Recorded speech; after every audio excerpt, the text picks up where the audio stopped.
Hey everybody, it's Eric Toppenfuss. It's Friday, so it must be a buy day. We're back here at the Collectibles building in Harrisburg after traveling back and forth from Canada. And today I wanted to talk about 17th century British Bibles, sort of the precursors to the Bibles that we talked about in America, the Pennsylvania Bibles of Christopher Sauer and others that we did on Buy Day a few weeks ago. Sound interesting? Yes. Yeah, well, some amazing stuff has come into the Scholar. We've got our box today, and I do want to begin with one book that isn't Bible related. It is British, though, and it came in completely unexpected last week, and I thought you'd find it interesting, Kathy, because so beautiful. It's a 2-volume set, beautiful Morocco leather, gorgeous. It's a history of London. But what I like about the book is that it is extra illustrated or Grangerized, and it is a perfect example of Grangerization. Do you remember the Buy Day we did on Grangerization? Yes, do like you remember? a scrapbook in a book. It is when you would buy a book and then decorate the book with your own prints.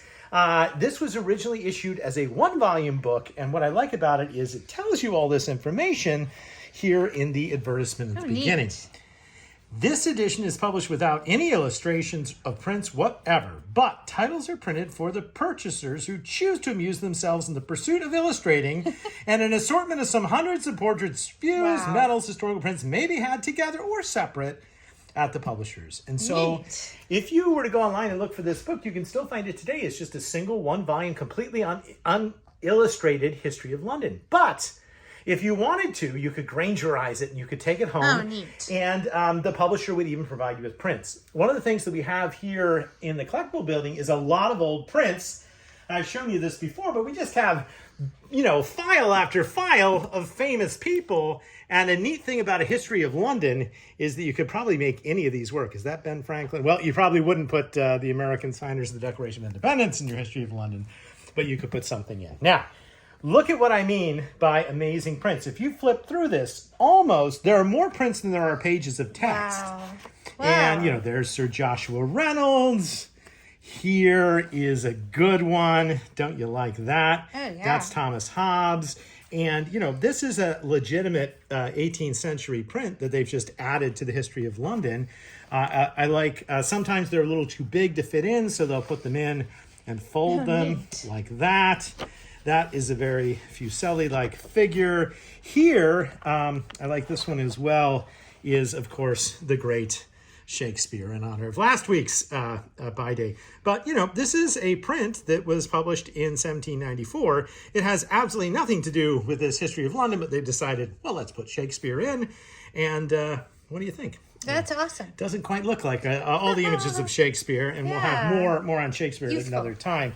I'll also show you that if you wanted to get really deluxe, Kathy, you could also do hand-colored, aquatints and mezzotints and things. And oh, wow. I like this one because that's a beautiful print published in 1807 and sold individually of the Great Fire of London from the year 1666. So you could Grangerize your book. You could create 2 volumes out of one. You could actually do it. There's one more interesting thing about this book is we know who owned it and we know who Grangerized it. Oh, neat. It was really cool to figure this out, but I did. In the front of the book, there is a coat of arms. That coat of arms is royal and indicates that it was owned by an earl. If you do extensive research, you can see that this was owned by the Earl of Tyrconnell. And Lady Tyrconnell was a woman by the name of Sarah in the 18th century. And look who signed the title page. It's Sarah Tyrconnell. Neat.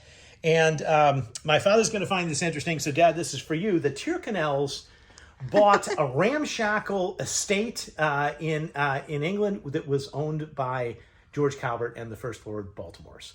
But the Calverts built it but never lived in it. Tyrconnells bought it, lived in it, Gothicized it.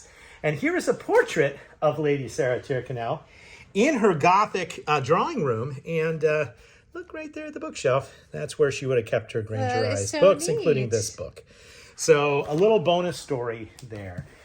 But the main event, so to speak, has to do with Bibles. And I wanted to talk a little bit about the King James Bible, which was, of course, published in 1611. And we didn't have one of those walk in. Boy, that would have been great. But what we did have walk in is almost as impressive. It's from 1653, and it is a paraphrase and annotations of the New Testament. And this is considered the first work of biblical criticism, basically, or commentary published in England. So it's a commentary on the St. James Bible, and it reproduces the entire St. James Bible, but then comments upon it. Isn't that interesting? Yes. So this gentleman, Hammond, is considered the father of English biblical criticism, and he took the King James Bible, which he knew all the people that compiled it and put it together, and then he reproduced the New Testament, and then for each one of the New Testament, he would start with, like for Revelation, a little introduction to Revelation, and then he would print the King James Version of Revelation, which is still recent at this time, let me stress that, and then do a paraphrase of it. And by paraphrase, he means explaining it in common English what it meant. Interesting. And then after the paraphrase, he would go into annotations, and there's a whole section of annotation which he would analyze the original Greek. Wow. And he's the first person in sort of the Western world to sort of look at the original sources of the Bible and do an analysis of the Greek and the translation and what it meant and how it made it into the King James Version. So it's actually both the King James New Testament and a work of biblical criticism and commentary. It's really interesting. It's very rare and hard to find complete. And yes, it walked into the Scholar. Wow. Isn't that amazing? All yes. Right. When we talk, though, about the King James Bible, the Bible couldn't have happened without a printer. Yes, And one of that's my right. favorite printers was a printer by the name of Robert Barker. Okay. And Barker is the man who printed the King James Bible. Neat. And he did it for all the scholars that put together the King James Bible. And what we have here in a modern binding is a copy of some of, it's a sammelband of early Barker publications. And Barker was known for these really intricate title pages, Kathy, in which he would, this is true for his copy of the King James Bible and whatnot. Now you can see this is in Roman type, and it's relatively easy to read. Well, this isn't in Roman type, but the title is. This is in Gothic type, and that's how the original King James Version was done. Gothic type as opposed to the Roman type. Neat. But this is actually published in 1607 before the King James Version of the Bible. And then we also have in here, I call it a psalm binding because it's got more, we have the whole book of Psalms, which came out after the King James Bible in 1614. And do you see how all of these say printer to the king? Oh, yeah. That's because Robert Barker was, in fact, the printer to the king. And you'd think it would be a pretty amazing contract to get the contract to print the King James Bible, wouldn't it be? Maybe. It's like, we're Could going to be have, we're dangerous. going to have the definitive. It could be dangerous, so you might know more than you're letting on. But he, at any rate, got the contract to print the King James Bible. And do you know why they needed a King James Bible? Do you know what Bible they were using before that in England? No, how old?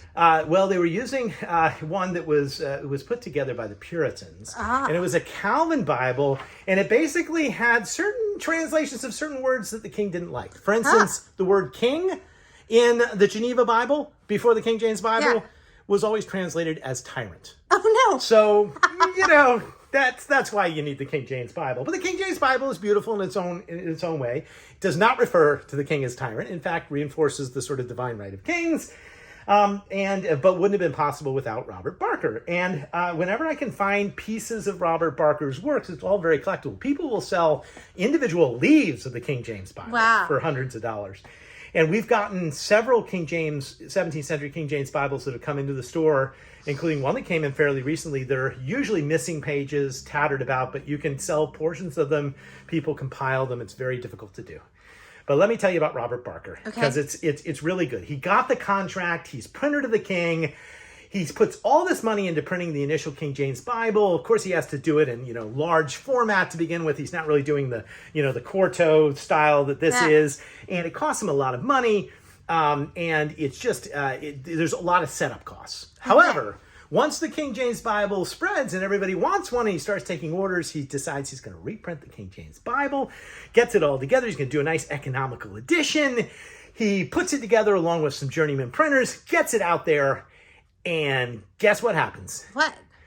Somebody sabotages him. Oh, no. Because, and we don't know if it was a competitor who wanted the royal printer job, which, was pretty good, or if it was just sloppy. I tend to think he was sabotaged. But it's called the Wicked Bible. Oh, no. Because instead of the commandment being thou shalt not Oh, no. commit adultery, Oh, no. he actually prints thou shalt commit adultery. The king is much displeased. All copies of the Bible are rounded up, except for about 10, and they're all burned. Barker is fined and has to go to jail and dies in debtor's prison, never able to do it again. All because of one word not putting in the knot. If you can find a copy of the Wicked Bible today, that's the one you want. That's the one that's really valuable. One just turned up in 2022 in New Zealand. Wow. In a collection in New Zealand. But there's fewer than a dozen copies of the Wicked Bible that were left after the burning. Wow. So that's the story of Robert Barker. This is an amazing book. It also has, in addition to the whole book of Psalms, it has this beautiful Psalter. It's a lovely book. Oftentimes his work were bound together. But Printer to the King and the original printer of the King James Bible, which was then interpreted by Hammond. All works that walk in the door at the Midtown Scholar. Pretty cool. All right. It's a heavy religious theme, so I had to come up with a funny book that would do with this. So just work with me on this, Kathy. Okay. This is the type of scholarly book that we need. Hammond, I don't think would approve of this, but it's like the modern Hammond. It's modern scholarly. It is The Mushroom in Christian Art, which is a scholarly treatise, and get a load of this. Okay. It examines Christian art from 200 years BC to the present, and the author argues that Jesus was not an actual historical person, but a personification of the holy mushroom and the mystical experience brought about by the ingestion of psychedelic plants and fungi by the early Christian sects. That's right, Jesus' mushroom, something not contemplated by Henry Hammond in his early commentary on the New Testament. You can find this type of scholarly work and many more in our not in our Christianity section, but rather in our sort of occult paranormal section and our psychedelic section with the Mushroom and Christian Art. A pretty cool book. Well, thanks for watching. I hope you'll watch next Friday and every Friday for more adventures in the world of books.